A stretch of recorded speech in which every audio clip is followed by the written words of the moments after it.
नमस्कार मित्रांनो, मनोरंजन सृष्टीमध्ये सध्या लगीनघाई सुरू असल्याचे बघायला मिळत आहे। गेल्या काही दिवसांमध्ये अनेक कलाकारांच्या जोड्या विवाह बंधनात अडकल्या आहे। आता लवकरच टाइमपास चित्रपटातून लोकप्रियता मिळवलेला प्रथमेश विवाह बंधनात अडकणार आहे। दगडूला त्याच्या खऱ्या आयुष्यातील प्राजू सोबत 7 फेरे घेत नव्या आयुष्याची सुरुवात करणार आहे। प्रथमेशला त्याच्या खऱ्या आयुष्यातील प्राजू ही मिळाली। तिचं नाव क्षितिजा घोसाळकर असं आहे। यापूर्वीच प्रथमेश आणि क्षितिजाने प्रेमाची कबुली दिली होती। अनेक फोटोही सोशल मीडियावर शेअर केले होते।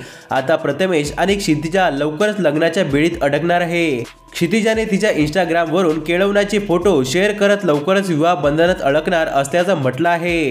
प्रथमेश आणि क्षितिजाने आतापर्यंत लग्नाची तारीख सांगितलेली नाही, पण त्या दोघांच्या लग्नासाठी चाहतेही उत्सुक आहे। तर मित्रांनो, तुम्हाला प्रथमेश आणि क्षितिजाची जोडी कशी वाटली आम्हाला कमेंट करून नक्की सांगा।